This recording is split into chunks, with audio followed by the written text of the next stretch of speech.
모나리자는 레오나르도 다빈치가 그린 눈썹 없는 그림으로 인류 역사상 가장 유명한 그림이에요.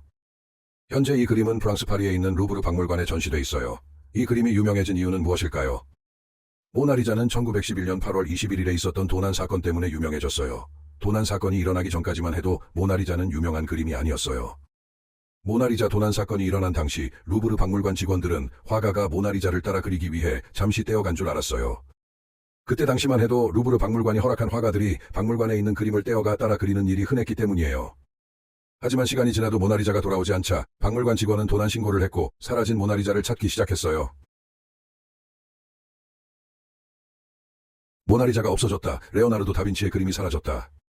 프랑스 전체가 발칵 뒤집혔어요. 모나리자는 16세기에 레오나르도 다빈치가 프랑스 왕에게 판 후 프랑스의 국가재산이 되어 루브르 박물관에 보관되어 있었어요. 박물관 직원들은 모나리자가 도난당했다는 사실을 깨닫고 일주일 동안 박물관 문을 닫았어요. 그동안 경찰들은 박물관 내부를 샅샅이 수색했고 박물관에 드나들었던 화가들을 모두 조사했어요. 이때 우리가 잘 알고 있는 화가 파블로 피카소도 범인으로 의심받아 조사받았어요. 오랜 수색 끝에 그림 액자에서 범인의 것으로 의심되는 지문이 발견되었어요. 경찰은 발견된 지문과 박물관 직원들의 지문을 모두 대조해 보았어요. 하지만 지문의 주인을 찾을 수 없었어요. 모나리자 도난 사건의 범인은 도난 사건이 있고 난 뒤 약 2년 4개월 만에 밝혀졌어요. 놀랍게도 범인은 루브르 박물관에서 그림 보호용 액자를 제작할 때 유리 기술자로 일했던 이탈리아 출신의 빈센초 페루자였어요. 그는 이탈리아에서 모나리자를 팔려다가 경찰에 붙잡혀 재판을 받게 되었어요. 그는 재판에서 이렇게 말했어요. 모나리자는 레오나르도 다빈치가 태어난 이탈리아로 돌아가는 게 옳소.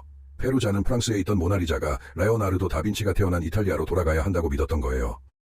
페루자의 재판 이후 이탈리아 정부는 모나리자를 프랑스에 다시 돌려주었고 모나리자는 도난 사건이 있고 난 뒤 약 2년 4개월 만인 1914년 1월 4일에 루브르 박물관으로 돌아올 수 있었어요. 이 이야기를 보면 미술 작품은 그 속에 담긴 이야기 때문에 유명해질 수도 있다는 것을 알 수 있어요. 평범한 미술품이었던 모나리자가 도난 사건으로 인해 세계 최고의 미술 작품으로 유명해진 거예요.